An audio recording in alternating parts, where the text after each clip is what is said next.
नमस्कार, आप सभी का हार्दिक स्वागत है एनवीरा एजुकेशन के इस यूट्यूब चैनल पर। और मैं संपत लेड आप सभी को राजस्थान कंप्यूटर शिक्षक भर्ती की तैयारी करवा रहा हूं, जिसके अंदर हम फर्स्ट पेपर की तैयारी के लिए आज से राजस्थान के प्रीवियस ईयर के जितने भी पेपर्स हुए हैं उन सभी के राजस्थान के जो क्वेश्चंस हैं उन सभी को आज हम जो है स्टार्ट करने जा रहे हैं। तो पहला पेपर आपके लिए मैं ले रहा हूँ लाइब्रेरियन भर्ती परीक्षा, जो कि 19/9/2020 के दिन हुआ था। तो इसमें राजस्थान जीके के कौन कौन से क्वेश्चंस आए हैं तो उनको हम देखेंगे। और एक चीज ध्यान रखें कि जितने भी क्वेश्चंस पेपर आपको करवाए जाएंगे उसमें से डेफिनेटली आपके क्वेश्चंस वहां पर रिपीट भी जरूर होंगे। चलिए बिना किसी वक्त को गवाए शुरू करते हैं आज के इस वीडियो को। सबसे पहला प्रश्न आपके लिए है, जोधपुर के कौन से शासक अपनी रियासत को एक स्वतंत्र इकाई रखना चाहते थे? प्रश्न को वापस रिपीट कर रहा हूं, जोधपुर के कौन से शासक अपनी रियासत को एक स्वतंत्र इकाई रखना चाहते थे? इसका उत्तर होगा महाराजा हनुमंत सिंह। अगला दूसरा प्रश्न है आपके, कालीबाई राजस्थान के किस आंदोलन से संबंधित है? कालीबाई राजस्थान के किस आंदोलन से संबंधित है? तो इस प्रश्न का जो उत्तर होगा आपके वो होगा आपके डी, रस्तापाल आंदोलन। कालीबाई राजस्थान के रस्तापाल आंदोलन से संबंधित है। अगला प्रश्न है, राजस्थान में पावाड़ा का मतलब क्या है? तो राजस्थान में पावाड़ा का जो मतलब है वो है आपका डी, लोकगीत। ठीक है, अब इसमें आपको देखो पावाड़ा की जगह पावड़ा भी लिखा हुआ मिल सकता है, ध्यान रखिएगा। तो आपका पावड़ा और पावाड़ा दोनों का जो है लोकगीत है। और ये आपके जो है चौथा प्रश्न देखिए, सीताराम साधु राजस्थान के किस किसान आंदोलन से संबंधित है? सीताराम साधु राजस्थान के किस किसान आंदोलन से संबंधित हैं? ठीक है, तो अब इस प्रश्न का उत्तर देखिए, प्रश्न संख्या 4 के अंदर आपका जो राइट आंसर होगा वो होगा बिजोलिया आंदोलन से संबंधित है। सीताराम साधु राजस्थान के बिजोलिया आंदोलन से संबंधित हैं। अगला प्रश्न के ऊपर बढ़ते हैं। अगला प्रश्न है, गुर्जर प्रतिहार वंश के किस शासक ने अपनी राजधानी मंडोर से मेड़ता की ओर स्थानांतरित की थी? गुर्जर प्रतिहार वंश के किस शासक ने अपनी राजधानी मंडोर से मेड़ता की ओर स्थानांतरित की थी? इसका उत्तर होगा नागभट्ट प्रथम ने की थी। अगला प्रश्न है आपका, वनस्थली विद्यापीठ से संबंधित थी? वनस्थली विद्यापीठ से संबंधित थी कौन थी? तो इसका उत्तर होगा आपके बी, रतन शास्त्री। वनस्थली विद्यापीठ से संबंधित कौन है? रतन शास्त्री। अगला प्रश्न देखिए, जोधपुर के मेहरानगढ़ दुर्ग का निर्माण किसने करवाया था? जोधपुर के मेहरानगढ़ दुर्ग का निर्माण किसने करवाया था? प्रश्न संख्या 7 के अंदर आपका राइट आंसर होगा राव जोधा। आप इसको याद करने का ये भी ट्रिक रख सकते हैं, जोधा से जोधपुर। ठीक है, तो राव जोधा ने जोधपुर के मेहरानगढ़ दुर्ग का निर्माण करवाया था। अगले प्रश्न के ऊपर विजिट करते हैं। अगला प्रश्न देखिए आपके लिए है, देश हितैषिणी सभा को कब स्थापित किया गया था? ठीक है, तो देश हितैषिणी सभा की स्थापना कब की गई थी? इसका उत्तर होगा आपके ए, 2 जुलाई 1877 में। देश हितैषिणी सभा की स्थापना 2 जुलाई 1877 ईस्वी को की गई थी। अगला प्रश्न देखिए, राजपूत राज्यों से संधि करने वाला अंग्रेजों की तरफ अधिकारी कौन था? राजपूत राज्यों से संधि करने वाला अंग्रेजों की तरफ अधिकारी कौन था? तो इसका उत्तर होगा बी, मेटकॉफ। अंग्रेजों से संधि करने वाला राजपूत राज्यों से संबंधित जो व्यक्ति था वो था आपके मेटकॉफ। अगला, संयुक्त राजस्थान का प्रथम प्रधानमंत्री कौन था? संयुक्त राजस्थान का प्रथम प्रधानमंत्री कौन था? तो इसका उत्तर होगा आपके सी, गोकुल लाल असावा। संयुक्त राजस्थान का प्रथम प्रधानमंत्री गोकुल लाल असावा था। अगला प्रश्न है, जीवन कुटीर के गीत निम्न में से किसके द्वारा लिखा गया है? जीवन कुटीर के गीत निम्न में से किसके द्वारा लिखा गया है? तो प्रश्न संख्या 11 का उत्तर देखिए, इसका उत्तर होगा आपके डी, हीरालाल शास्त्री। जीवन कुटीर के गीत निम्न में से किसके द्वारा लिखे गए हैं? हीरालाल शास्त्री के द्वारा जीवन कुटीर के गीत लिखे गए हैं। अगला प्रश्न देखिए, संत दरियावजी राम स्नेही संप्रदाय की किस शाखा के प्रवर्तक थे? संत दरियावजी राम स्नेही संप्रदाय की किस शाखा के प्रवर्तक थे? तो इसका उत्तर होगा डी, रैण शाखा के प्रवर्तक थे। रैण आपके जैतारण पाली के अंदर है। अगला ध्यान रखिएगा, निम्नलिखित में थे राजस्थान का कौन सा जिला कानन मेला से संबंधित है? यानी आपको ऐसा भी पूछा गया है, ये आपको अगर पता हो तो एलडीसी के एग्जाम में था कि किस जिले में कानन मेला भरता है। ठीक है, तो इसका उत्तर होगा आपके डी, बाड़मेर में। ठीक है, कानन मेला किससे संबंधित है? बाड़मेर जिले से संबंधित, ध्यान रखेगा।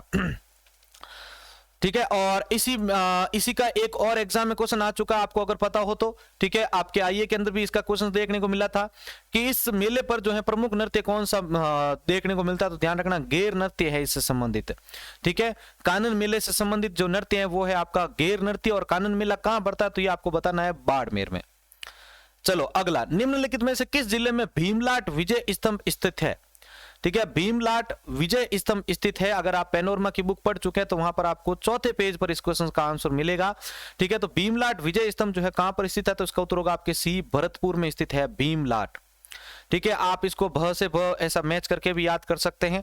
भीमलाट विजय स्तंभ भरतपुर में स्थित है। इसका निर्माण जो है समुद्रगुप्त के द्वारा करवाया गया है, ध्यान रखिएगा ये भी। अगला प्रश्न देखिए, हमीर रासो के अनुसार रणथंबोर किले का प्रारंभिक नाम क्या था? रणथंबोर किले का प्रारंभिक नाम जो है हमीर रासो ने क्या बताया है, तो इसका उत्तर होगा आपके बी, रणस्तंभपुर। ठीक है, रणस्तंभपुर ये आपके इसका रणथंबोर का जो है प्रारंभिक नाम था, जो कि बताया है हमीर रासो के अनुसार। कौन से पॉलिटिकल एजेंट जोधपुर में 1857 के विप्लव में मारे गए थे? कौन से पॉलिटिकल एजेंट जोधपुर में 1857 के विप्लव में मारे गए थे, तो इसका उत्तर होगा आपके बी, मैकमोशन। मैकमोशन जो थे 1857 जोधपुर के 1857 के विप्लव में जो है मारे गए थे। अगला प्रश्न देखिए, और ये कब मारे गए थे आपको ध्यान रखना, तो ये आपको ध्यान रखना है इसके अंदर गोरे कालों का जो युद्ध हुआ था उसी के दौरान जो है इनकी मृत्यु हुई थी। अगला प्रश्न, सामूगढ़ के युद्ध में दारा की पराजय का समाचार मिलते ही किस राजपूत शासक ने औरंगजेब की अधीनता स्वीकार की थी? सामूगढ़ के युद्ध में दारा की पराजय का समाचार मिलते ही किस राजपूत शासक ने औरंगजेब की अधीनता स्वीकार की थी? इसका उत्तर होगा आपके ए, मिर्जा राजा जय सिंह के द्वारा। अगला प्रश्न, खेजड़ी का पेड़ किस से संबंधित है? बहुत शानदार प्रश्न है। खेजड़ी का पेड़ किस से संबंधित है, तो इसका उत्तर होगा आपके बी, गोगा जी से संबंधित है। ठीक है, खेजड़ी का पेड़ गोगा जी से संबंधित है, ये आपको इसके अंदर ध्यान रखना है। ठीक है, गोगा जी को जाहर पीर के नाम से जाने जाते हैं, और हनुमानगढ़ में जो है गोगा मेड़ी है, ये भी पॉइंट आपको याद रखना है। ये दो पॉइंट आपको अच्छे से याद रखना है। गोगा जी जो है इनको जाहर पीर के नाम से जानते हैं। दूसरा आपको ध्यान रखना कि इनका हनुमानगढ़ जिले में गोगा मेड़ी जो है इनके संबंधित है। अगला प्रश्न, मेवाती बोली से संबंधित जिला कौन सा है? मेवाती बोली से संबंधित जिला कौन सा है, तो इसका उत्तर होगा आपके सी, अलवर जिला है मेवाती बोली से संबंधित जिला। अगला प्रश्न, अभी ये जो प्रश्न है अभी लास्ट आपके एलडीसी एग्जाम में देखने को मिला था। देखिए, किस त्योहार पर घूमर नृत्य का आयोजन होता है? ठीक है, किस त्योहार पर घूमर नृत्य का आयोजन होता है? इसका उत्तर होगा आपके सी, गणगौर पर आपके घूमर नृत्य का आयोजन होता है। बहुत ही शानदार प्रश्न भाई। अगला, गणेश्वर सभ्यता किस काल से संबंधित है? गणेश्वर सभ्यता किस काल से संबंधित है? इसका उत्तर होगा आपके ताम्र या कांस्य युगीन सभ्यता से संबंधित है आपके गणेश्वर सभ्यता। ठीक है, गणेश्वर सभ्यता जो है वो आपके ताम्र युगीन या कांस्य युगीन सभ्यता है, और इसको कांतली नदी के मुहाने से प्राप्त किया गया था। ध्यान रखिएगा, इसकी खोज सर्वप्रथम किसने की, तो ये भी क्वेश्चन एग्जाम में कई दफा पूछा जा चुका है, तो ध्यान रखिएगा आर.सी. अग्रवाल ने। तो 3 पॉइंट हमने इससे सीख लिए हैं। पहला, इसकी खोज किसने की थी? 1972 में आर.सी. अग्रवाल ने की थी। ये किस नदी के किनारे से प्राप्त हुई है, तो आपको ध्यान रखना है कांतली नदी के किनारे से प्राप्त हुई है। और गणेश्वर सभ्यता को किस नाम से जानते हैं, तो आपको ध्यान रखना है ताम्र या कांस्य युगीन सभ्यता। अगला, राज प्रशस्ति की रचना किसने की थी? बहुत शानदार प्रश्न है ये भी। राज प्रशस्ति की रचना किसके द्वारा की गई थी, तो इसका उत्तर होगा आपके बी, रणछोड़ भट्ट ने। राज प्रशस्ति की रचना रणछोड़ भट्ट के द्वारा की गई थी। ठीक है, अगला प्रश्न, अली बख्शी, ये भी क्वेश्चन अभी एग्जाम में आपके लास्ट आपके वीडियो के अंदर आ चुका है। अली बख्शी ख्याल राजस्थान के कौन से क्षेत्र से प्रचलित लोक नाट्य शैली है? अली बख्शी ख्याल राजस्थान के कौन से क्षेत्र से प्रचलित लोक नाट्य शैली है? तो अली बख्शी ख्याल जो है वो आपके अलवर की प्रचलित जो है लोक नाट्य शैली है। अली बख्शी ख्याल, इसका मूल क्षेत्र अलवर माना जाता है, ध्यान रखना।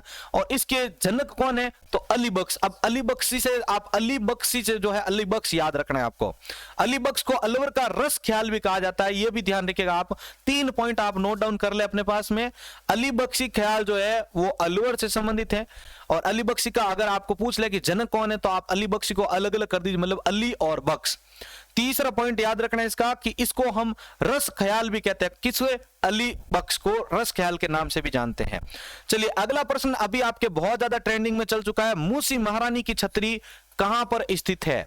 मूसी महारानी की छतरी कहां पर स्थित है? तो इसका उत्तर होगा आपके बी, अलवर में स्थित है मूसी महारानी की छतरी। ठीक है, और इसको जो है बख्तावर सिंह वो उसकी रानी जो थी मूसी, उसके याद में विनय सिंह द्वारा बनवाया गया था। अगला प्रश्न, जयपुर चित्रकला शैली का स्वर्ण काल किस शासक के काल को माना जाता है? जयपुर चित्रकला शैली का स्वर्ण काल किस शासक के काल को माना जाता है? तो इसका उत्तर होगा सवाई प्रताप सिंह। जयपुर चित्रकला शैली का स्वर्ण काल जो है किस शासक के काल को माना जाता है? सवाई प्रताप सिंह के काल को माना जाता है, ध्यान रखिएगा। और इसका समय अंतराल पूछे तो 1600 से 1900 ईस्वी तक का माना जाता है, ध्यान रखिएगा। अगला प्रश्न, निम्नलिखित में से कौन सा राष्ट्रीय पार्क या वन्य जीव अभ्यारण्य सबसे बड़ा माना जाता है? ठीक है, तो इसका उत्तर होगा सरिस्का अभ्यारण्य। कौन सा? सरिस्का अभ्यारण्य जो है ये आपके सबसे बड़ा राष्ट्रीय पार्क या वन्य जीव अभ्यारण्य माना जाता है। ये है कहां? तो आपको बताना है अलवर जिले में। ठीक है, अलवर जिले में आपका सरिस्का अभ्यारण्य होता है। और ये किसके लिए प्रसिद्ध है? ये एग्जाम में अभी पूछा जा चुका है, हरे कबूतरों के लिए ये प्रसिद्ध माना जाता है, ध्यान रखिएगा। तो 2 पॉइंट हमने सरिस्का अभ्यारण्य से संबंधित है समझे हैं। सरिस्का अभ्यारण्य कहां का है? अलवर का। ये किसके लिए प्रसिद्ध है? तो ध्यान रखना आपको कबूतरों से संबंधित है। अगला प्रश्न, भीखाभाई सागवाड़ा नहर से राजस्थान का सर्वाधिक लाभान्वित जिला कौन सा है? यह भी एग्जाम अभी वीडियो के अंदर आपके क्वेश्चंस आ चुका है, ध्यान रखिएगा। भीखाभाई सागवाड़ा नहर से राजस्थान का सर्वाधिक लाभान्वित जिला कौन सा है? तो इसका उत्तर होगा आपके सी, डूंगरपुर जिला सबसे लाभान्वित होता है। वो किसका? भीखाभाई सागवाड़ा नहर से सबसे लाभान्वित जिला डूंगरपुर है, ध्यान रखिएगा। इस परियोजना को 2002 में केंद्रीय जल आयोग ने स्वीकृति दी थी, ये भी याद रखिएगा आप। 2002 में इस परियोजना को स्वीकृति मिली थी, किसे? भीखाभाई सागवाड़ा को। कहां पर ये सबसे ज्यादा लाभ देती है? तो ध्यान रखिए डूंगरपुर में। अगला, अब यह भी क्वेश्चन सबसे ज्यादा खनिज की दृष्टि से इंपॉर्टेंट है। राजस्थान में सर्वाधिक फेल्सपार उत्पादक जिला कौन सा है? राजस्थान में सर्वाधिक फेल्सपार उत्पादक जिला कौन सा है? यानी सर्वाधिक फेल्सपार का उत्पादन कौन सा जिला करता है? तो इसका उत्तर आपका होगा बी, अजमेर। कौन सा करता है? अजमेर जिला जो है करता है। और वहां से कितना प्रतिशत प्राप्त होता है? तो ये भी ध्यान रखिएगा 95% यहां से जो है ये फेल्सपार प्राप्त किया जाता है। अगला प्रश्न देखिए, राजस्थान में केंद्रीय भेड़ प्रजनन केंद्र कौन से स्थान पर स्थित है? राजस्थान में केंद्रीय भेड़ प्रजनन केंद्र जो है वो आपके कौन से स्थान पर स्थित है? तो केंद्रीय भेड़ प्रजनन केंद्र जो है वो आपके अविका नगर, डी ऑप्शन जो है आपका इसका सही है, अविका नगर में स्थित है, ध्यान रखिएगा। ठीक है ना, अविका नगर में स्थित है। अगला प्रश्न देखिए,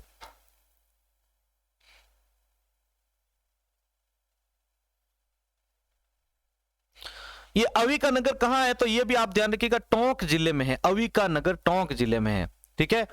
और इसको स्थापना कब की गई थी इसकी? तो ध्यान रखिएगा आप 1962 में की गई थी। 2 पॉइंट आपको याद रखने, अविका नगर टोंक में स्थापना 1962 में, और भेड़ प्रजनन केंद्र है वो है आपका अविका नगर। अगला प्रश्न, रातानाडा हवाई अड्डा कहां पर स्थित है? रातानाडा हवाई अड्डा कहां पर स्थित है? तो इसका उत्तर होगा आपके बी, जोधपुर जिले में स्थित है आपका रातानाडा हवाई अड्डा। अगला, निम्नलिखित में से कौन सा जोड़ा सही सुमेलित नहीं है? ठीक है, इसमें से जो है आपका कौन सा जो है ऑप्शन सही सुमेलित नहीं होता? तो इसका कहना है कि ए, तलवाड़ा गंगानगर जो है वो आपका सही सुमेलित नहीं है। अब इनका ये कहना है कि तलवाड़ा या तलवारा झील एक छोटी सी झील है जो राजस्थान के हनुमानगढ़ जिले में है, जबकि यहां पर आपको बताया गया है कि ये गंगानगर में है। तो ये ध्यान रखना है आपको, ये यहां पर नहीं है। बाकी नक्की झील सिरोही से है, गड़ीसर झील जैसलमेर की, और उम्मेद सागर झील जोधपुर की है। वापस रिपीट कर लेता हूं, नक्की झील सिरोही की, गड़ीसर झील जैसलमेर की, और उम्मेद सागर झील जोधपुर की मानी जाती है, ध्यान रखिएगा। चलो अगला प्रश्न डिस्कस करते हैं। अगला प्रश्न है, बंसधारा पहाड़ी कौन से अभ्यारण्य में स्थित है? बंसधारा पहाड़ी कौन से अभ्यारण्य में स्थित है? तो इसका उत्तर होगा आपके डी, सज्जनगढ़ अभ्यारण्य में स्थित है। बंसधारा पहाड़ी सज्जनगढ़ अभ्यारण्य में स्थित है। अब ये सज्जनगढ़ अभ्यारण्य कहां है? तो आपको बताना है उदयपुर में स्थित है। कहां पर स्थित है? उदयपुर में स्थित है, ध्यान रखिएगा। बंसधारा पहाड़ी सज्जनगढ़ में, सज्जनगढ़ कहां पर है? उदयपुर में स्थित है। अगला, भारत में राष्ट्रीय शुष्क बागवानी अनुसंधान केंद्र यानी NRCH, ठीक है, NRCAH, भारत में राष्ट्रीय शुष्क बागवानी अनुसंधान केंद्र NRCAH कहां पर अवस्थित है? तो इसका उत्तर होगा आपके बी, बीकानेर में स्थित है राष्ट्रीय शुष्क बागवानी अनुसंधान केंद्र, ठीक है। और इसे दर्जा कब प्राप्त हुआ था? तो ध्यान रखिएगा 27 सितंबर 2000 को, 27 सितंबर सन 2000 को जो है इसे राष्ट्रीय बागवानी अनुसंधान केंद्र का जो है दर्जा प्राप्त किया गया था, ठीक है। ये आपके बीकानेर से संबंधित। अगला, कौन से राष्ट्रीय उद्यान वन्य जीव अभ्यारण्य में जोगी महल स्थित है? बहुत ही अच्छा प्रश्न है ये भी। कौन से राष्ट्रीय उद्यान वन्य जीव अभ्यारण्य में जोगी महल स्थित है? तो इसका उत्तर होगा आपके डी, रणथंभौर राष्ट्रीय उद्यान में स्थित है, ठीक है।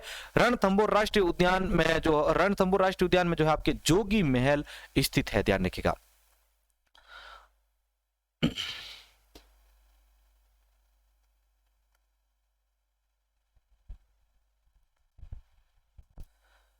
तो ध्यान रखिएगा, ये आपका जो रणथंभौर राष्ट्रीय उद्यान है, राष्ट्रीय उद्यान जो है वो आपके सवाई माधोपुर में स्थित है। अगला प्रश्न, राजस्थान में मूंगफली की फसल के उत्पादन के लिए सर्वश्रेष्ठ मृदा कौन सी मानी जाती है? मूंगफली को उत्पादित करने के लिए सर्वश्रेष्ठ जो मृदा है, मिट्टी, वो कौन सी मानी जाती है? सी, पीली मृदा। अब इसको आप सभी याद कैसे रखेंगे? तो ध्यान रखिएगा, मूंगफली का कलर कैसा होता है? पीला होता है, तो पीला से पीली मृदा आपको याद हो जाएगा। ठीक है। मूंगफली जो है वो आपके जयपुर में सबसे ज्यादा पैदा होती है, ये भी याद रखिएगा। अगला प्रश्न, बारबरी एक प्रजाति है, ये अभी आपके एलडीसी हाईकोर्ट वाले एग्जाम में आ चुका प्रश्न है। बारबरी एक प्रजाति है, तो इसका उत्तर होगा बारबरी एक बकरी की प्रजाति है। अब इसको भी कैसे याद रखेंगे? तो शुरुआत का जो ब है वो ब से याद कर लेना आपको, बारबरी यानी बकरी से संबंधित है। ठीक है। अगला प्रश्न देखते हैं, फेल्सपार खनिज कौन सी चट्टानों में मिलता है? फेल्सपार खनिज कौन सी चट्टानों में मिलता है? तो फेल्सपार खनिज जो है वो आपके सी, पेग्मेटाइट चट्टानों में मिलता है। फेल्सपार खनिज पेग्मेटाइट चट्टानों के अंदर सर्वाधिक पाया जाता है, ध्यान रखिएगा। और ये जो पेग्मेटाइट जो है वो आपके अजमेर जिले में मरकेज से सबसे ज्यादा प्राप्त किया जाता है, जिसका रेशियो रहता है 95%, याद रखिएगा। पेग्मेटाइट अजमेर में सबसे ज्यादा प्राप्त किया जाता है। और ये आपका जो मिश्रण किसका है पेग्मेटाइट? तो याद रखिएगा, फेल्सपार, पोटास, स्पर्ट और सोडा, इन तीनों का एक मिश्रण माना जाता है। चलिए अगला प्रश्न, उत्तर पश्चिमी रेलवे का मुख्यालय कहां पर स्थित है? उत्तर पश्चिमी रेलवे का मुख्यालय कहां पर स्थित है? तो इसका उत्तर होगा आपके ए, जयपुर जिले में स्थित है उत्तर पश्चिमी रेलवे का मुख्यालय। ठीक है, जयपुर में स्थित है। अब यहां पर जो है आपके भारत में अगर पूछा जाए तो वर्तमान में 17 रेलवे जोन है। और राजस्थान में प्रथम रेलगाड़ी कहां से चली थी? तो याद रखिएगा 1874 में बांदी कुई से आगरा फोर्ट के मध्य चली थी। यह भी एग्जाम में अभी पूछा जा चुका प्रश्न है। उत्तर पश्चिमी रेलवे का मुख्यालय आपको बता दिया जयपुर में। राजस्थान में प्रथम रेलगाड़ी कहां से चली थी? तो बांदी कुई से आगरा तक चली थी। कब चली थी? 1874 में चली थी। तो बांदी कुई से आगरा फोर्ट। अगला प्रश्न, मरुस्थलीकरण के विस्तार से संरक्षण की कौन सी तकनीक सबसे उपयुक्त मानी जाती है? मरुस्थलीकरण के विस्तार से संरक्षण की कौन सी तकनीक सबसे उपयुक्त मानी जाती है? तो उसका उत्तर होगा ए, वातरोधी वृक्षारोपण पट्टी। वातरोधी वृक्षारोपण पट्टी जो तकनीक है सबसे उपयुक्त मानी जाती है। अगला प्रश्न 40वां, बहुत नजदीक आ चुके हैं, 10 प्रश्न और बचे हैं। राष्ट्रीय मरु उद्यान राजस्थान को किस नाम से भी जाना जाता है? राष्ट्रीय मरु उद्यान को किस नाम से भी जाना जाता है? तो इसका उत्तर होगा आपके सी, जीवाश्म पार्क के नाम से जाना जाता है। राष्ट्रीय मरु उद्यान को जीवाश्म पार्क के नाम से भी जाना जाता है, ध्यान रखिएगा। और यह क्षेत्रफल की दृष्टि से ध्यान रखना, राजस्थान का सबसे बड़ा अभ्यारण्य माना जाता है। राष्ट्रीय मरु उद्यान राजस्थान का क्षेत्रफल की दृष्टि से सबसे बड़ा अभ्यारण्य माना जाता है। अगला, अब निम्नलिखित युग्मों में से कौन सा सही सुमेलित नहीं है, उनको यहां पर देखना है। तो क्वेश्चन संख्या 41 का उत्तर होगा आपके डी, माही साबरमती। ठीक है, लूनी जो है वो आपकी सूखड़ी, चंबल जो है वो आपके बनास, तथा बनास जो है वो आपके बेड़े से है, लेकिन माही जो है वो साबरमती से नहीं है। अब इसका फैक्ट क्या कहता है देखते हैं। तो माही नदी का उद्गम जो है वो मध्य प्रदेश के धार जिले से विंध्याचल पर्वत श्रेणियों से होता है। यह राजस्थान के बांसवाड़ा व डूंगरपुर जिले की मुख्य नदी मानी जाती है, याद रखिएगा। ठीक है, डूंगरपुर और बांसवाड़ा की मुख्य नदी मानी जाती है। और यह राजस्थान में बांसवाड़ा के खांदू गांव से प्रवेश करती है। ठीक है, बांसवाड़ा के खांदू से यह प्रवेश करेगी और डूंगरपुर से बहती हुई गुजरात के प्रवेश द्वार पर खंबात की खाड़ी में गिर जाती है। यह नदी राजस्थान में उल्टे यू आकार में बहती है एवं कर्क रेखा को 2 बार ये पार भी करती है। ये यू आकार और यहां से इसको पार भी कर लिया। अगला प्रश्न, अर्ध शुष्क पूर्वी मैदानी कृषि जलवायु उपखंड में सम्मिलित है। अर्ध शुष्क पूर्वी मैदानी कृषि जलवायु उपखंड में सम्मिलित है, तो इसका उत्तर होगा डी, जयपुर, अजमेर, टोंक व दौसा। अर्ध शुष्क पूर्वी मैदानी कृषि जलवायु उपखंड में सम्मिलित है, तो इसका उत्तर होगा जयपुर, अजमेर, टोंक और दौसा।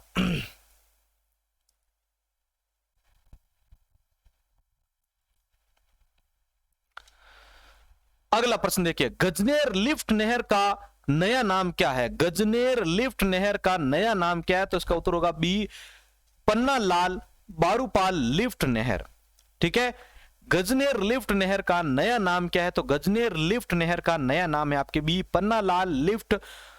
पन्नालाल बारूपाल लिफ्ट नहर। ठीक है, अब इसके बारे में देखिए, अच्छा प्रश्न है ये। इंदिरा गांधी नहर सतलज और व्यास नदियों के संगम पर निर्मित हरि के बांध से ये निकाली गई थी। यह नहर पंजाब एवं राजस्थान में पानी की आपूर्ति करती है। इस नहर का उद्घाटन 31 मार्च 1958 को किया गया था। और याद रख लेना, इसका पुराना नगर आप नाम पर पूछा जाए तो आपको बताना है राजस्थान नहर का है इसका नाम। ठीक है, अगला प्रश्न देखिए, राजस्थान के आंतरिक अपवाह तंत्र में कौन सी नदी जो है सम्मिलित नहीं है? राजस्थान के आंतरिक प्रवाह तंत्र में कौन सी नदी सम्मिलित नहीं है? तो इसका उत्तर देखिए, इसका उत्तर होगा आपके डी, जाखम। राजस्थान के आंतरिक प्रवाह तंत्र में कौन सी नदी सम्मिलित नहीं है? तो इसका उत्तर होगा डी, जाखम नदी सम्मिलित नहीं है, ध्यान रखिएगा। राजस्थान में नदी तंत्र 3 तरह का पाया जाता है। तीनों पॉइंट याद कर लीजिए, राजस्थान में नदी तंत्र जो है वो 3 तरह का होता है। कौन सा? पहला होता है बंगाल की खाड़ी में जल ले जाने वाली नदियां, बंगाल की खाड़ी में जल ले जाने वाली नदियां, अरब सागर में जल ले जाने वाली नदियां और आंतरिक प्रवाह वाली नदियां। तो अब आंतरिक प्रवाह वाली सारी नदियों के याद कर लो नाम, गग्गर, कांतली, कांकनेई, साबी, मेंथा, रूपारेल और रूपनगढ़। ठीक है, गग्गर, कांतली, कांकनेई, साबी, मेंथा, रूपारेल और रूपनगढ़, ये आपकी आंतरिक प्रवाह वाली। तो नदियों के 3 प्रकार है, एक तो जो बंगाल की खाड़ी में ले जाती है, एक अरब सागर में ले जाने वाली, और तीसरी होती है आंतरिक प्रवाह। तो आंतरिक में गग्गर, कांतली, कांकनेई, साबी, मेंथा, रूपारेल और रूपनगढ़, ये आपकी इसके अंदर आंतरिक प्रवाह की नदियां हैं। अगला प्रश्न, निम्नलिखित में से राजस्थान की कौन सी नहर सबसे पुरानी मानी जाती है? निम्नलिखित में से राजस्थान की सबसे कौन सी जो है पुरानी नहर है? तो इसका उत्तर होगा सी, गंग नहर परियोजना जो है राजस्थान की सबसे पुरानी नहर मानी जाती है, परियोजना, नहर परियोजना मानी जाती है। अब देखो, गंग नहर परियोजना राजस्थान की सबसे पुरानी नहर है। इसे बीकानेर के महाराजा गंगा सिंह, देखो अब गंग नहर है तो देखो इसको याद कैसे करोगे, तो गंगा सिंह से ये बन जाएगा गंग नहर, याद रखिएगा। तो बीकानेर के महाराजा गंगा सिंह के प्रयासों से गंगा नहर के निर्माण द्वारा सतलुज नदी का पानी राजस्थान में लाना है। तो 4 दिसंबर 1920 को बीकानेर के भावलपुर और पंजाब राज्यों के बीच सतलुज नदी घाटी समझौता हुआ था। यह नहर सतलुज नदी से पंजाब के फिरोजपुर में हुसैनीवाला से निकाली गई है। चलिए अगला प्रश्न, राजस्थान का दक्षिणतम अक्षांश क्या है? राजस्थान का दक्षिणतम अक्षांश क्या है? तो राजस्थान का दक्षिणतम अक्षांश है 23 डिग्री 3 मिनट उत्तरी। राजस्थान का दक्षिणतम अक्षांश क्या है? तो राजस्थान का दक्षिणतम अक्षांश जो है वो है आपके 23 डिग्री 3 मिनट। अब इसके बारे में फैक्ट देख लेते हैं। राजस्थान की स्थिति 23 डिग्री 3 से लेकर 30 डिग्री 12 उत्तरी अक्षांश से 69 डिग्री 30 से लेकर 78 डिग्री 17 पूर्वी देशांतर के मध्य है। राजस्थान क्षेत्रफल की दृष्टि से भारत का सबसे बड़ा राज्य है और राजस्थान का सबसे बड़ा जिला जैसलमेर है और सबसे छोटा धौलपुर है, याद रखिएगा। सबसे बड़ा जिला जैसलमेर और सबसे छोटा धौलपुर है। अगला प्रश्न, निम्न में से कौन सा समतल उच्च मैदान हेरोन महोदय द्वारा तृतीय पैपलिन के रूप में पहचाना गया था?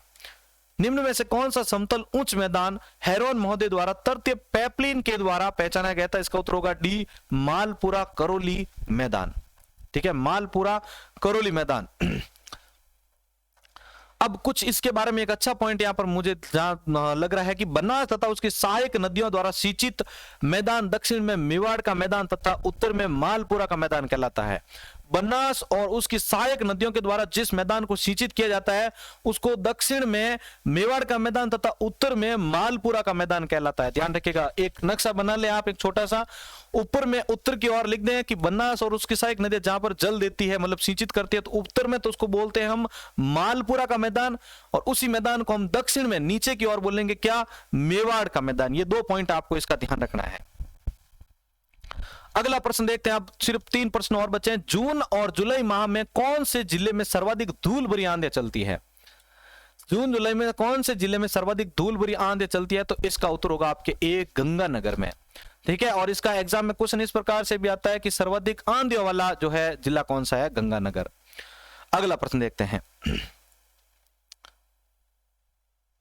एक चीज और भी ध्यान रखनी है, राजस्थान में सर्वाधिक आंधियां श्री गंगानगर में 27 दिन एवं न्यूनतम झालावाड़ में 3 दिन तक चलती है, यह भी ध्यान रखना। अगला, राजस्थान में नागौर, पाली, जोधपुर और बाड़मेर जिलों में मुख्य रूप से कौन सी मिट्टी पाई जाती है? राजस्थान के नागौर, पाली, जोधपुर और बाड़मेर जिलों में मुख्य रूप से कौन सी मिट्टी पाई जाती है? तो इसका उत्तर होगा आपके ए, वलुई या मरुस्थली मृदा। नागौर, पाली, जोधपुर और बाड़मेर, नागौर, पाली, जोधपुर और बाड़मेर में वलुई मृदा या मरुस्थली मृदा पाई जाती है। अगला प्रश्न देखिए, नर्मदा परियोजना से राजस्थान का सर्वाधिक लाभान्वित जिला कौन सा है? नर्मदा योजना से राजस्थान का सबसे लाभान्वित जिला कौन सा है? इसका उत्तर होगा सी, बाड़मेर जिला है। नर्मदा योजना से सर्वाधिक लाभान्वित जिला नर्मदा है। नर्मदा योजना से राजस्थान का सर्वाधिक लाभान्वित जिला बाड़मेर है, ध्यान रखिएगा। यह नहर जो है वो जालोर जिले के सांचौर तहसील से सीलू गांव से राजस्थान में प्रवेश करती है, याद रखिएगा। तो ये थे हमारे आज के लाइब्रेरी परीक्षा के सबसे इंपॉर्टेंट क्वेश्चन, जिनको आपने देखा होगा इनमें से लगभग 5 से 6 क्वेश्चन आपको अभी हाल ही के एग्जाम में वापस रिपीटेशन के तौर में भी मिले हैं। अगर वीडियो अच्छा और हेल्पफुल लगा है तो अभी लाइक के ऊपर जो है क्लिक करने में जो है आप कंजूसी ना बरतें, इस वीडियो को जल्दी से शेयर कर दीजिएगा और चैनल के ऊपर पहली बार जुड़े हैं तो चैनल को सब्सक्राइब कर दीजिएगा, क्योंकि आगामी 20 दिन तक कंटिन्यूसली आपके लिए इसी प्रकार दिन में दो टाइम जो है प्रीवियस ईयर के क्वेश्चन पेपर को सॉल्व करवाया जाएगा इसी चैनल के माध्यम से। इसी के साथ मैं संपत लेड आप सभी से अलविदा लेता हूं। जय हिंद, जय भारत।